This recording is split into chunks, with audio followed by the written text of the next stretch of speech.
the One Spoon of Chocolate, a film by RZA at the Pan-African Film Festival opening night gala. Y'all, I'm so excited. The carpet is set. We're waiting on everybody to get here. Let's go. I'll give you a quick second too. Yeah, yep. Why do films like One Spoon of Chocolate matter in today's society? I think art should somehow reflect society in its own way. This is heightened reality, but yet there's definitely a spoon of reality in it. Yeah. No.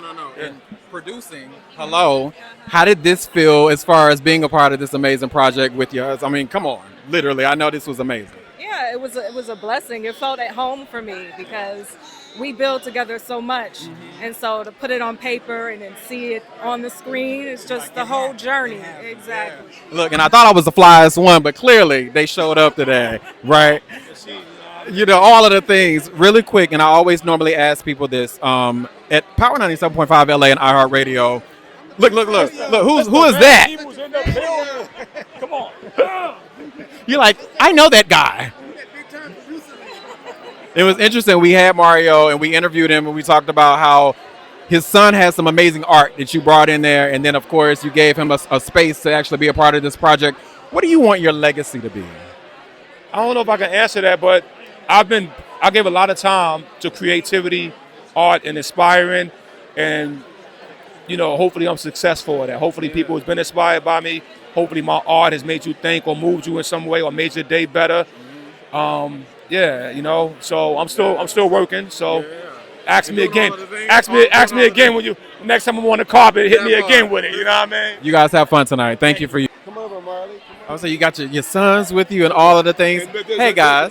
There's a method to the madness. I was about to ask. Okay. So, First of tell all, me this. let me just say, look how clean my brother looks. He's giving that nautical vibe, giving that fresh. Hey y'all. Yeah, a little 1-2 number. A little 1-2 number. What does tonight mean to just all of you? And then I want to ask you just one last question. Okay, so tonight is a trip because it's family and family.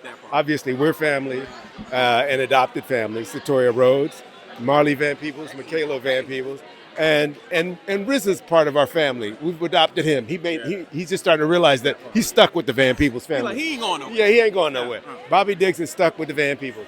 Marley is a fine artist. Okay. Sells paintings in galleries, has no interest in acting at all. But Marley's like, I don't care for it. I don't need it. RZA said, too bad. I done roll a roll for your ass.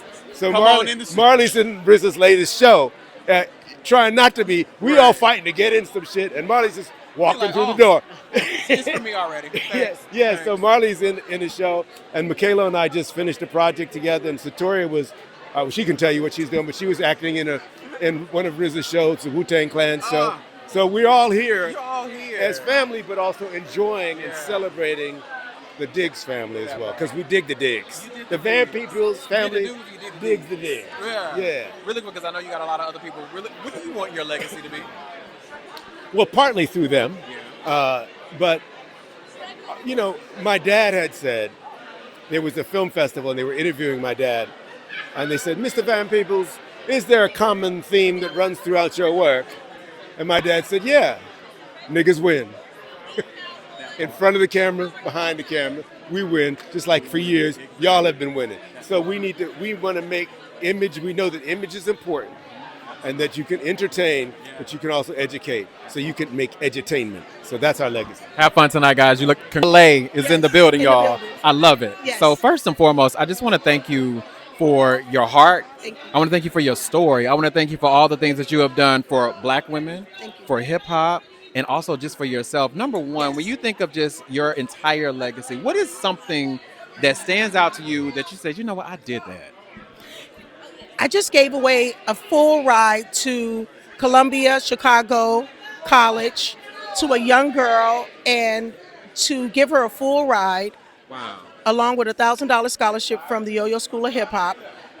I stepped back and said, damn, I did that. I did that. You know, finances is such a big struggle when kids are just trying to push forward in life. So with the help of the leaders, Columbia, Chicago College, Dr. Teresa Price, Black College Expo, me being a ambassador for 14 years has allowed me to step into my I was position. gonna say it Step gives you that into step of that leadership. You know, I'm in my bag, right? in that When you bag. think about you and all of the things that you have accomplished, what do you want your legacy to be? I want my legacy to be what God intended for it to be, for me to support the village, help the children. And I've been doing a great job at that, not leaving out my family, not leaving out my children, and not forgetting those who helped me. Have fun tonight. Thank you. Radio Joe Torry is in the building. St. Louis is in the building. St. Louis. I remember reading something about you and the icon Sammy Davis Jr. being your idol, right? All of the things. What did comedy teach you just about life? Oh, a comedy is a healing, is a healer, it's a stress reliever. It's so much, you know what I'm saying? So much you can do with it. You can take that title and use it in any kind of format with that gift you have as being a comedian. I always say it's a fine line between politicians, pimps, preachers, and comedians. That part. Listen, when you think of your streaming platform, because I think it's absolutely amazing. You have a streaming platform that so many people can just like look at things and see representation. What do you want the expectation for people that's new to the platform to take away?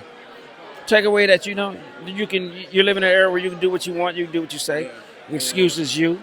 So so the distractions are you. You are your God, your God, the generator, operator, and the designator or destroyer of your dreams. And that's what you want to. I want to show that I've been here going on 40 years now, and I wanted to come here and build my own Hollywood, and that's what I'm doing. You're doing an amazing job. I just want to thank you for your heart, but I also want to thank you for your legacy. Thank you for you.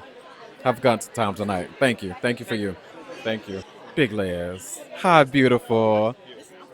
Come on. Tell you how nice you look. You look so good. I miss you. Let me tell you something. First of all, not only do we have an icon, right? You have been in the game, but also you've been able to stand on shoulders and people stand on your shoulders. Number one, this is something that a lot of people may not know. Not only were you a person of the culture, you can go to the Grammy Museum and see you playing the drums and all. Talk to me about that experience. It's Oh like my being God. for people that's, let's just say the Gen Zs that have never even heard of Rap City, right? Yeah. You get to be the face of that in the Grammy Museum. How was that experience? First of all, it's crazy that these people don't realize that they have probably watched me almost every day for the last 30 years, right? Whether music, it's too unfortunate that music video channels don't really. Still young, girl. Think I'm 25 forever. But like if you look at certain videos or commercials that I've choreographed, even if I'm not in the forefront, my work is still there. Yeah. And when I started working with the Grammy Museum, because I do their hip hop block party, I curate that. They had this booth for Rap City, the Sonic Playground, which I think is an incredible institution. And what that is for, usually in school, parents want you to be doctors and lawyers, but the Sonic Playground exposes kids to engineer, soundboard, lighting, tour They had jobs. a full thing inside with the drums Right. and all of it. Yeah. So they had a Rap City booth, and it was just Tigger in the booth, who's my guy. But I was like, excuse me, I'm the only girl. Do you know? And I was like, your girl needs to, come on, you need a female voice. And then they blessed me. And then they didn't realize that I had choreographed so many times for the Grammy Awards, with like Bobby Brown and Heavy D. So they gave me some plates on the wall. Placement over here. You the know? things. So I'm fighting to like preserve my history and the history of dance. And I hope that I become part of the conversation, that when you hear Debbie Allen or Paula Abdul, that you. Yeah, Big Les. I always ask this question even on my show, with everything in the world that's going on and all the things that you've even been able to accomplish, what do you want your legacy to be? Ooh, that she was the truth, talent-wise, right? That, a lot of people don't know that I had a full-on gymnastic career. Full scholarship to college, number one in the region, all the things, Division I and Division II, and just that the hard work pays off. That I'm not manufactured, that I'm part of the hip hop culture. I grew up with Kid and Play and Eric B. and Herbie Lovebug. We've all known each other since we were 10. So I'm a New York City chick. I'm a club chick who used to battle. So I was in the trenches dancing and putting it on them boys. Like, let me go do my break dance. you don't want it, so that I've been around, and that she was professional, she was authentic, and she did the work. You always have a good heart. Every time I see you, thank you for you. Thank you for your heart. Think of All American and all of the projects that you've been working on. Number one, what are you most proud of as an actor that you actually bless the screens with? So many people just kind of look at your story. What are you just proud of? I think, man, just the work that I've done and people connect with it. I think for me, being on All American for 8 seasons and to see where Preach came from the streets, and literally see this guy do a 360, literally, and then become a parent, a single father, a teacher, and then to guide these students. Like, people connect with that, man, and I think that's probably some of my best work that I've done, man. What have you discovered about yourself throughout your entire acting career? What have you just really fully discovered about Kareem? Patience, consistency, and just doing the work. Like, literally, man, just do the work. I think sometimes we get so caught up in social media and what everybody else is doing.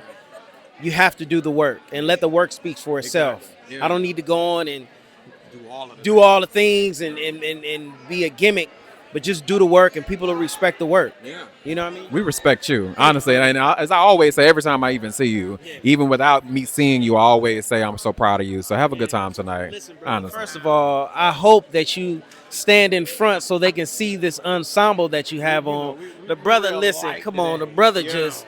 No, here's the thing. Every time I see you, you always got it on. Like, let's go there, man. Like, every time I see you, always got it on, man. So always representing, man. And yeah, bro. I take some cues from the side, man. I'm not doing this with you. I'm not doing this with you. Just know that I put a blazer jacket on. I put my little brooches and things. I put the accoutrements and all those good things. Have fun tonight. Always. So excited about this interview right now because I already got to interview this amazing man who is killing it on Cross. So I just wanted to say, number one, I want to always keep giving this man his flowers. Listen, we doing a little 1-2. Really, shout out to the Egyptians. You already know. Really quick, what are people expecting for this new season of Cross? People are expecting a roller coaster ride, but a roller coaster ride rooted in our communities, rooted in representation, and rooted in dismantling systems. So we outside. Tell us about Trey, because, listen, we can talk about the demon time. Trey. Hey, listen, Bobby Trey is out here doing what he needs to do. I can say eggs, grits, zebra prints, and kitchens. You know what I mean? Have fun here at AB. I'm so proud of you, honestly. Have a good time tonight. Absolutely. Thank you for you. Thank you. Cross is back. It's back. New season. All of the things, and I think it tackles a lot of conversations, right? For you, what are you expecting audiences to take away from this season? Excitement and adventure and education, I would say. Yeah. I like that. As far as all of the projects that you've worked on, what are you most proud of? What am I most proud of? I am most proud of this year, I would say, being nominated for a Grammy in spoken word poetry, Black Shaman. Check it out. Yeah, so, yeah. Typically on iHeart Radio and Power 97, I normally ask a question, what do you want your legacy to be? Man, just inspiring people, making people know that it's okay to question. To not be afraid to fail, because there is no wisdom without failure. So just to keep going, be okay to question, be okay to fail, like just to try, like take a risk. That's really, it's as simple as that. I think we make life way more complex than what it is. I said the same thing the other day. I was like, y'all just go, just do it. And if it doesn't work, okay, cool, whatever. Yeah, life is a very simple thing, man. We make it complex. Yeah. Have fun tonight. I appreciate you. I appreciate all the work that you're doing, and that is to come. Thank you for you. Absolutely. Thank you for you. Absolutely. Good seeing you. Absolutely. I mean, I thought I was bringing it to the carpet today, but somebody... New season, Cross is in the building. I've had the opportunity to interview Johnny and the whole team at iHeart Radio. For you, what are we to expect with this new season? Because it's already starting off like, what's happening? What's going on? And you see Malika was holding no punches, honey. Honey, she got her a man. Okay, Malika got a man. She got a man. So what are we expecting? I'm excited. I'm excited for the journey of what this season we see more of Samson's kind of backstory, more of like his personal life and things like that. And I'm excited that Malika gets to be there to support him in that. Yeah. When you think of your acting journey, what is one of your most remembered projects that have kind of like touched your heart?